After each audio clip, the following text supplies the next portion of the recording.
ya de este nuevo escenario. Creo que me gustaba un poquito más estar ahí más cerca. Aquí ya se siente muy oficial, pero está bien. Gracias a Dios por este escenario que Él nos ha provisto para que construyamos y que pueda ser usado para su gloria y para el avance de su reino. Los invito a que abran sus Biblias en Génesis capítulo 3. Génesis capítulo 3. No sé ustedes, pero nosotros en nuestra casa pues celebramos la Navidad, ¿no? Recordamos el nacimiento de Jesucristo, recordamos su encarnación, pero como algunos de ustedes saben, los últimos 15 años de mi vida estuve viviendo con mi familia en Estados Unidos. Y como lo saben, allá pues se empieza a enfriar el clima, empieza a nevar, uno sale de la casa, siente el aire frío, lo huele y dice, ya se acerca la Navidad. Y ahora este es mi primer año aquí, esta es nuestra primer Navidad que vamos a pasar aquí en Puerto Escondido. Y yo salgo de mi casa y siento así un calor fuerte, sudor, y digo, ¿cómo la gente puede esperar la Navidad? No se siente que va a ser Navidad. De hecho, ayer pasamos a casa de unos amigos y ya tenían su arbolito de Navidad. Y yo, qué raro es esto, yo estoy empapado en sudor y hay un árbol de Navidad ahí, como que no me podía como preparar para la Navidad. Pero bueno, pues eso ya es aparte, ¿verdad? El clima no importa tanto, pero realmente estamos entrando a una temporada donde vamos a preparar nuestra mente, nuestros corazones, para recordar la venida de nuestro Señor Jesucristo, ¿verdad? Para recordar su encarnación, cuando el Verbo se hizo carne, cuando Dios se hizo carne y habitó entre nosotros. Y esta temporada normalmente se conoce como la temporada de Adviento. Y la palabra Adviento significa llegada. Entonces, cuando decimos que estamos en la temporada de Adviento, a lo que nos referimos es que estamos en la temporada de recordar la primera llegada o la primera venida de Jesucristo, pero también durante el Adviento también estamos preparándonos para la segunda llegada o el segundo Adviento de Jesucristo, ¿verdad? Porque así como vino por primera vez, tenemos la certeza, la seguridad y la esperanza de que Él va a regresar por segunda vez, así como lo prometió. Entonces, lo que vamos a hacer en estos 4 domingos, comenzando hoy, lo que vamos a hacer en estos domingos es, vamos a tener una serie de predicaciones sobre el Adviento, sobre la llegada de Jesucristo. Y el propósito de esto es preparar nuestros corazones, preparar nuestras mentes para celebrar que Jesucristo ya vino, para celebrar que Jesucristo, que la promesa que Dios hizo de enviar a un Salvador ya se cumplió, ¿verdad? Hace más de 2000 años Dios cumplió su promesa de enviar a un Salvador, de enviar a su Hijo Jesucristo. Y lo que vamos a hacer en estos 4 domingos, nos vamos a enfocar en un tema bíblico que es el tema de la semilla del Evangelio, o la simiente del Evangelio, la semilla. Y básicamente estamos tomando algunos pasajes clave de aquí de la palabra de Dios para investigar y aprender sobre este tema de la semilla del Evangelio. Entonces los pasajes que vamos a estar tocando van a ser Génesis 3, el que vamos a ver hoy, cuando Dios promete que la simiente de la mujer, la semilla, cuando Dios promete que esta semilla va a venir a destruir a nuestro enemigo, va a venir a destruir a Satanás. Y después, más adelante, nos vamos a enfocar en Génesis capítulo 22, creo, y ahí vamos a ver cómo Dios promete que la simiente o la semilla, por medio de esa semilla, Él va a bendecir a todas las naciones del mundo. Después, el tercer domingo, vamos a enfocarnos en Primera de Samuel, donde Dios le promete a David que por medio de su simiente, o más bien que de su simiente va a venir un rey que reinará por toda la eternidad. Y luego, por último, vamos a ir a Gálatas, donde Pablo explícitamente dice que esa simiente es Jesucristo. ¿verdad? En el Antiguo Testamento simplemente se dice que la simiente de la mujer destruirá a la serpiente, que la simiente de Abraham bendecirá a todas las familias de la tierra, que la simiente de David reinará por toda la eternidad. Y uno en el Antiguo Testamento uno se queda pensando y diciendo, bueno, pues ¿cuál será esa simiente? Pero en el Nuevo Testamento llega Pablo y dice, la simiente es Jesucristo, ¿verdad? No nos queda la menor duda de que esa simiente es Jesucristo. Entonces, en esta temporada de Adviento, nos vamos a estar recordando y vamos a estar pensando cómo Jesucristo es el cumplimiento de la promesa de Dios de venir y destruir al enemigo, a Satanás, de bendecir a todas las naciones del mundo, México incluida, y de reinar por toda la eternidad. Entonces, vamos a leer Génesis capítulo 3, comenzando en el versículo 8. Y los invito a que se pongan de pie para leer la palabra de Dios. Génesis 3, comenzando en el versículo 8.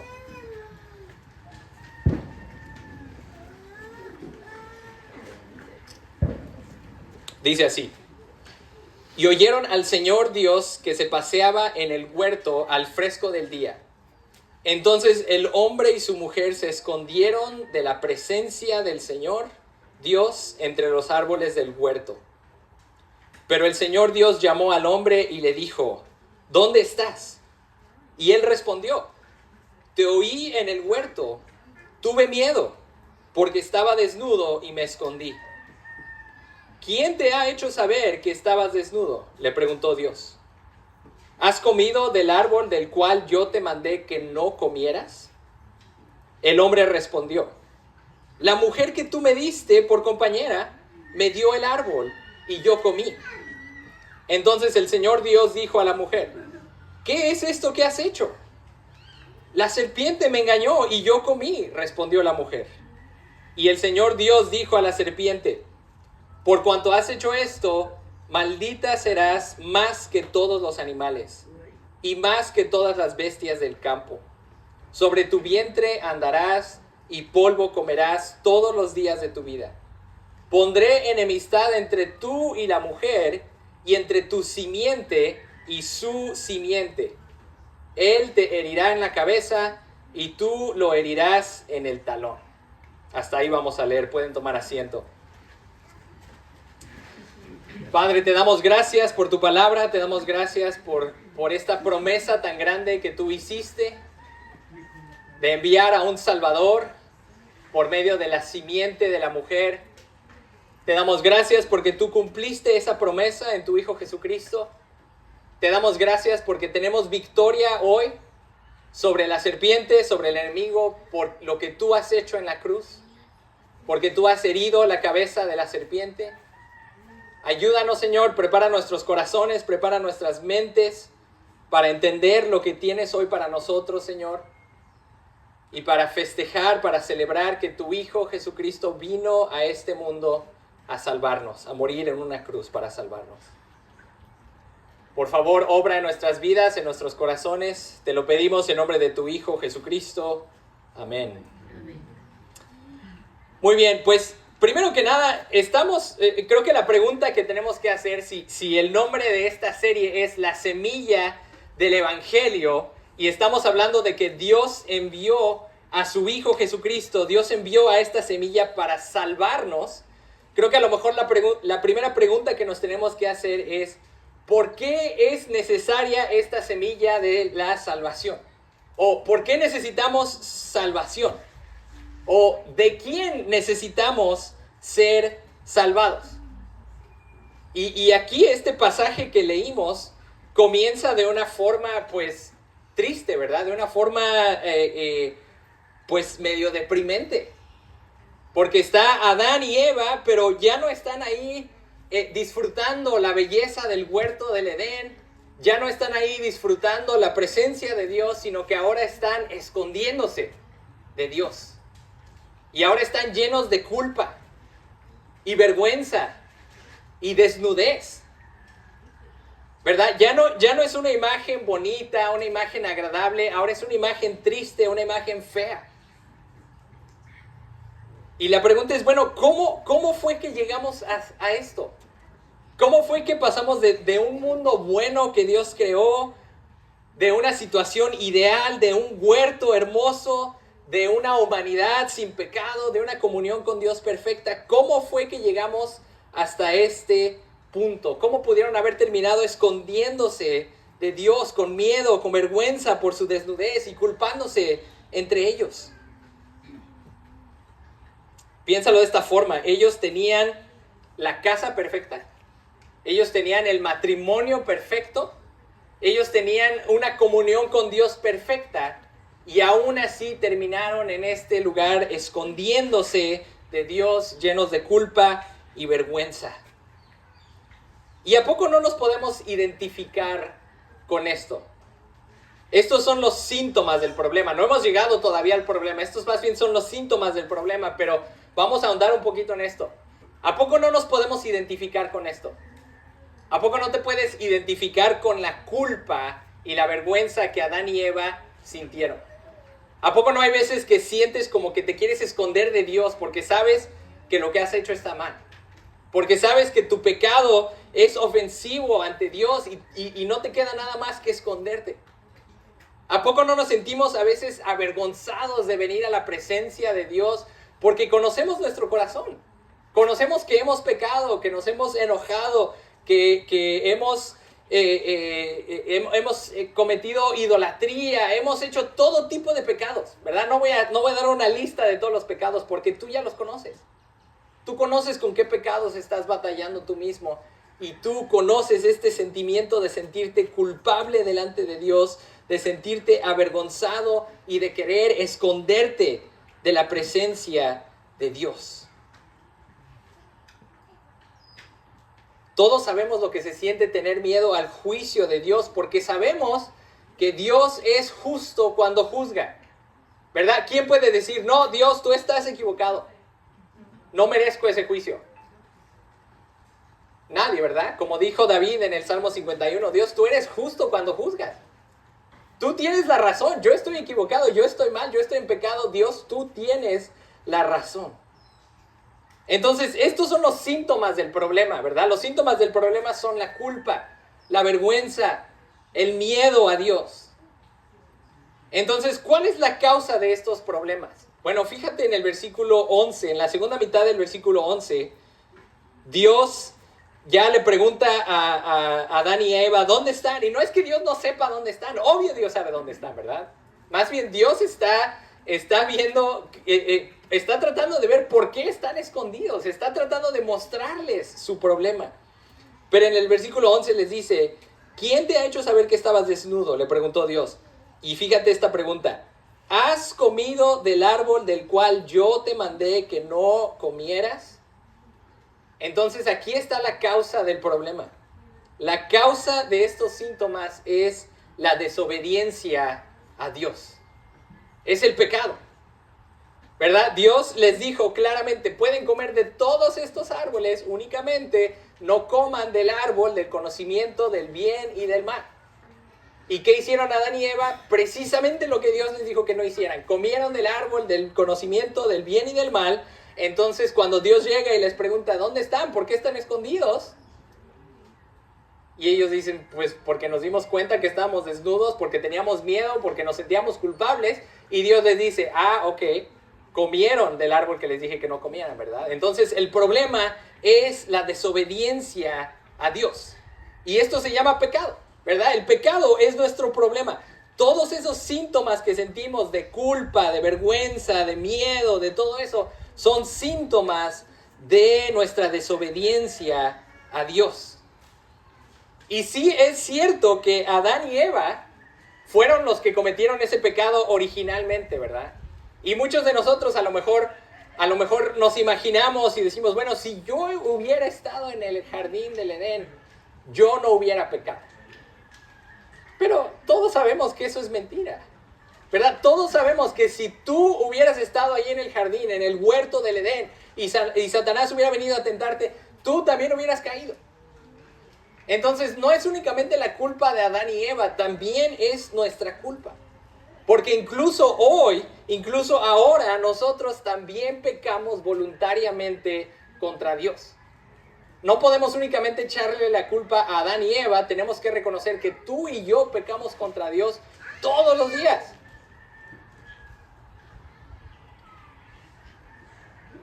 Y el problema es que en los resultados del pecado, o el pecado más bien, tiene consecuencias muy graves. El pecado rompe nuestra relación con Dios. El pecado rompe nuestra relación con otras personas. El pecado rompe también nuestra relación con el mundo. Entonces imagínate, ellos vivían en relación con Dios, relación entre ellos y relación con el mundo que Dios creó, y todo era perfecto. Pero cuando pecaron, su relación con Dios fue quebrantada, su relación entre ellos fue quebrantada, se estaban echando la culpa entre ellos, y además su relación con el mundo fue arruinada. Y por eso estamos como estamos hoy, ¿verdad? Tenemos problemas de relación con Dios, relaciones interpersonales, relaciones con el mundo, con el medio ambiente.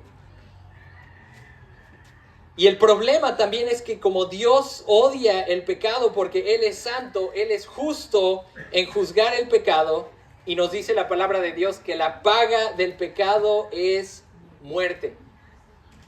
Entonces no podemos llegar a ningún lado si no reconocemos que la raíz de nuestros problemas es el pecado que existe en nuestro corazón. La raíz de nuestros problemas es nuestra rebelión contra Dios.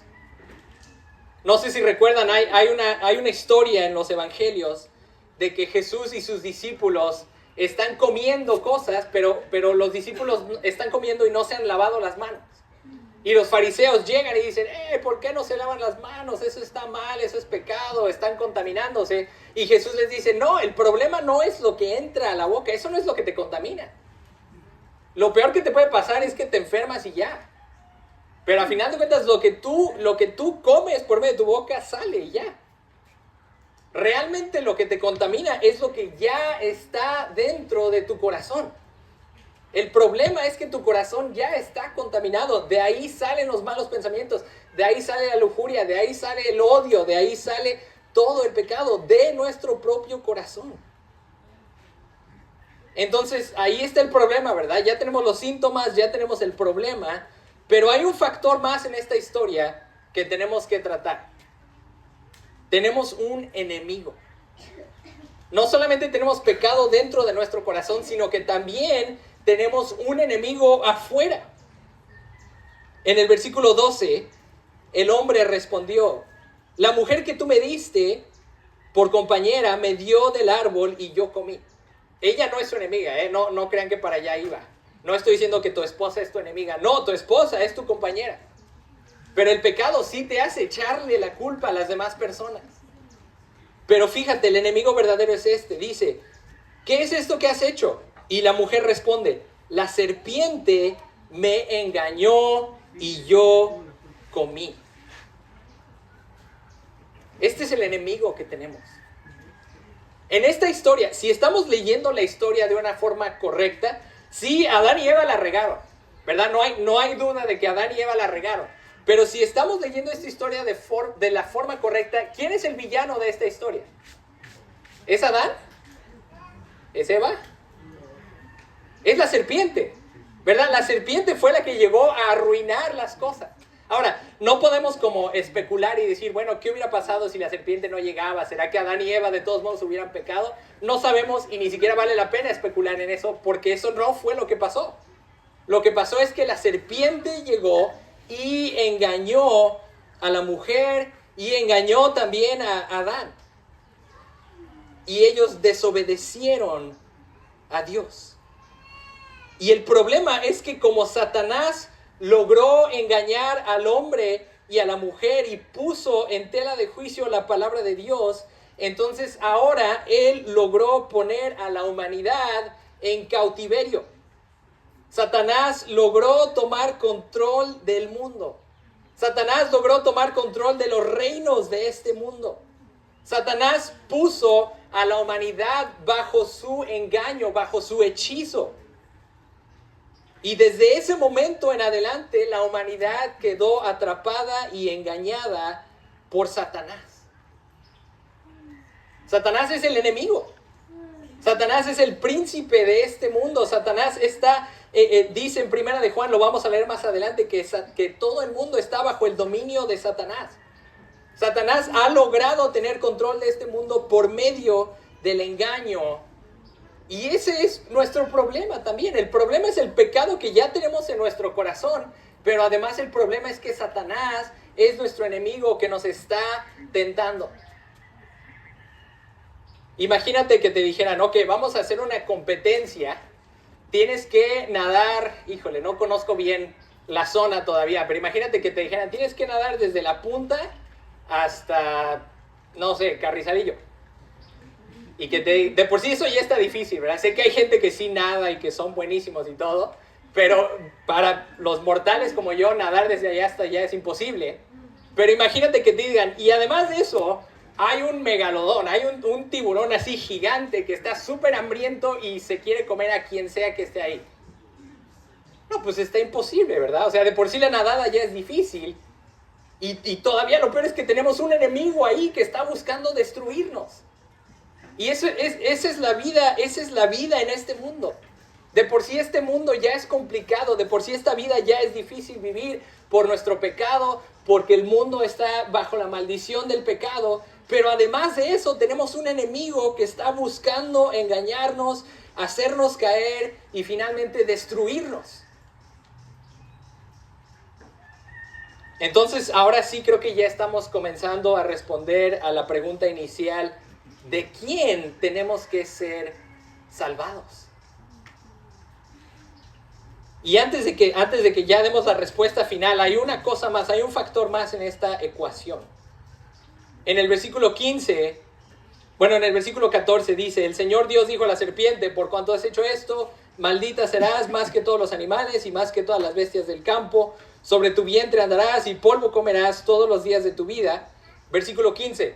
Pondré enemistad entre tú y la mujer y entre tu simiente y su simiente.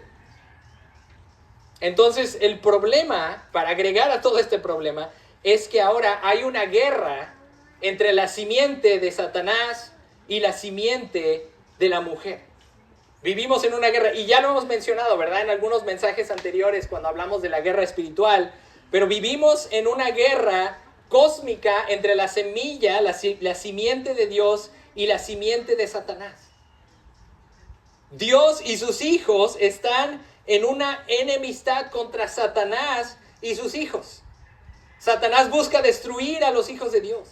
Satanás sabe que su fin es inevitable, sabe que su derrota es inevitable, pero antes de ser derrotado, o como sabe que va a ser derrotado, está enfurecido y está haciendo guerra contra la simiente de la mujer.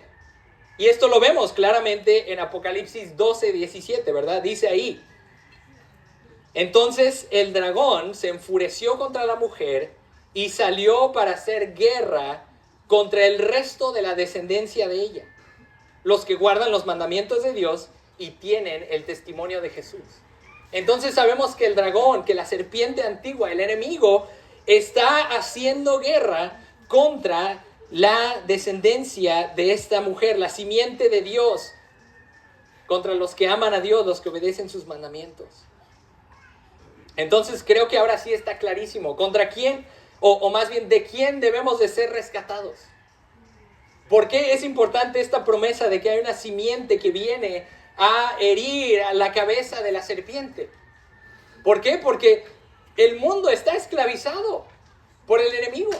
El mundo vive bajo el hechizo y el engaño de Satanás. Entonces aquí en este pasaje de Génesis 3, aunque aquí en estos versículos Dios está pronunciando un castigo contra la serpiente y contra la mujer y contra el hombre y contra la humanidad, incluso en medio de este castigo, Dios está haciendo una promesa de salvación. Porque ahí en el versículo 15 dice, pondré enemistad entre tú y la mujer y entre tu simiente y su simiente. Él te herirá en la cabeza y tú la herirás en el talón.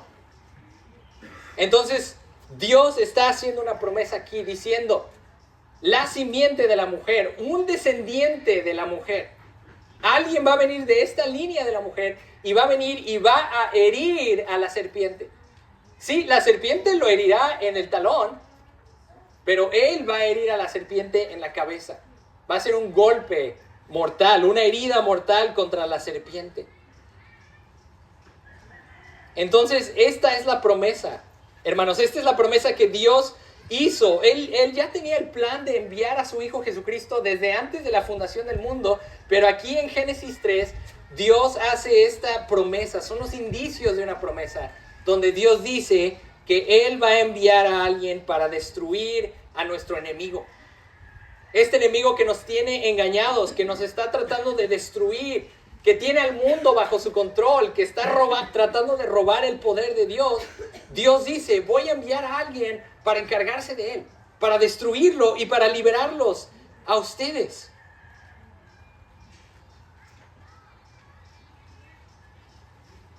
Y aquí esta parte es importantísima porque cuando Jesucristo fue crucificado, yo creo que Satanás estaba regocijándose, ¿verdad? Yo creo que Satanás estaba diciendo, por fin lo logré, destruí a la simiente de la mujer. Pero lo que no sabía Satanás es que esa nada más era la herida en el talón. Pero no sabía que por medio de la cruz, por medio de su muerte en la cruz, Jesucristo estaba hiriendo la cabeza de la serpiente. Satanás no sabía que cuando Jesucristo muriera, Él iba a darle el golpe de gracia a Satanás.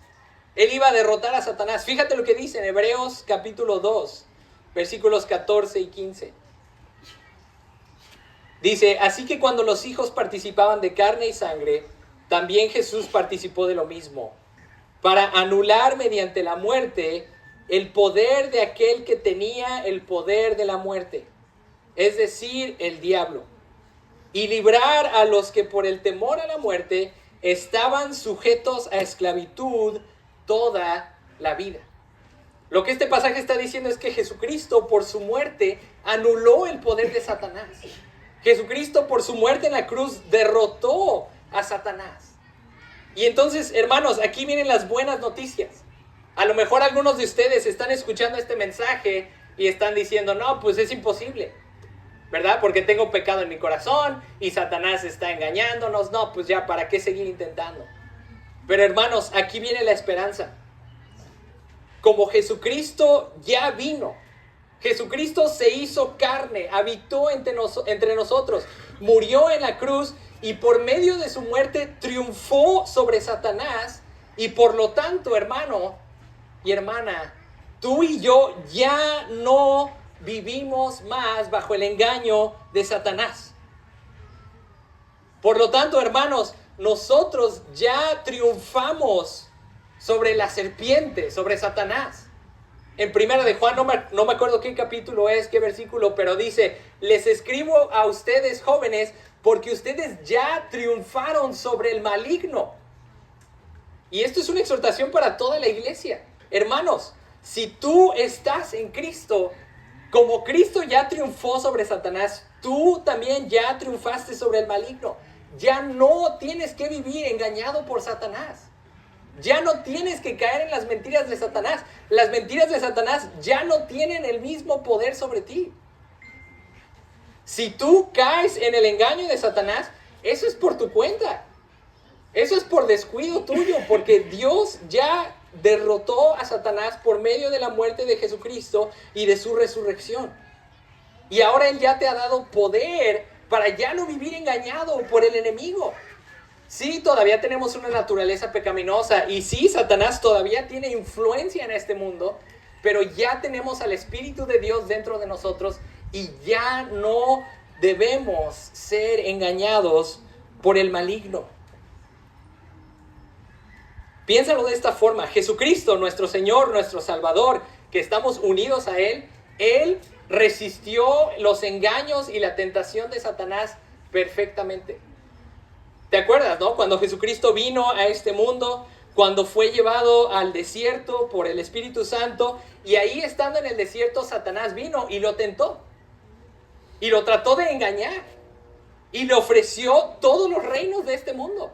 Y le ofreció varias cosas. Lo trató de hacer caer. Así como al primer Adán logró engañarlo y lo hizo caer, Satanás estaba intentando engañar al segundo Adán, a Jesucristo, y hacerlo caer para derrotarlo así desde ese momento. Pero Jesucristo triunfó sobre Satanás, no se dejó engañar por Satanás. Y ahora nosotros, que estamos unidos a Jesucristo por medio de la fe, ya no tenemos que seguir engañados por el enemigo, ya no tenemos que seguir cayendo en las mentiras de Satanás. Ya tenemos el poder y la victoria por medio de Jesucristo para resistir el engaño de Satanás. Quiero terminar simplemente leyendo estos versículos en 1 de Juan, capítulo 5, 18 a 21. Dice así, sabemos que todo el que es nacido de Dios no peca, sino que aquel que nació de Dios lo guarda y el maligno no lo toca. Sabemos que somos de Dios y que el mundo entero está bajo el poder del maligno. Y sabemos que el Hijo de Dios ha venido y nos ha dado entendimiento a fin de que conozcamos a aquel que es verdadero. Y nosotros estamos en aquel que es verdadero, en su Hijo Jesucristo. Este es el verdadero Dios y la vida eterna. Hijitos, hijos, aléjense de los ídolos. Qué pasaje tan poderoso, ¿verdad? Nos está diciendo, como nosotros ya hemos nacido de Dios, Él nos guarda del maligno. El maligno no nos toca. Sí, el mundo entero seguirá bajo el control del maligno, pero nosotros que somos hijos de Dios, ya conocemos la verdad. Ya conocemos a la verdad, que es Jesucristo. Él es el verdadero. Y nosotros estamos en Él. Ya no hay excusa, hermanos. Ya no tenemos que caer en las mentiras de Satanás. Ya no tenemos que estar en idolatría. Porque ya conocemos al que es verdadero, a Jesucristo. Y Él dio su vida para salvarnos. Él derrotó a Satanás. Y ahora tú y yo podemos experimentar victoria por medio de la victoria de Jesucristo. La simiente de la salvación. Vamos a orar. Padre, te damos tantas gracias por tu Hijo Jesucristo que vino a este mundo. Gracias por enviarlo a herir a la serpiente en la cabeza. Gracias porque tu Hijo Jesucristo derrotó a Satanás. Gracias porque ahora los que estamos unidos a Cristo por fe, ya no tenemos que ser engañados. El maligno no nos toca. Ayúdanos a resistir a Satanás porque tú ya lo has hecho, Señor Jesucristo. Ayúdanos a vivir en honor, amor, obediencia a ti, Señor. Te damos la gloria y la honra en nombre de tu Hijo Jesucristo. Amén.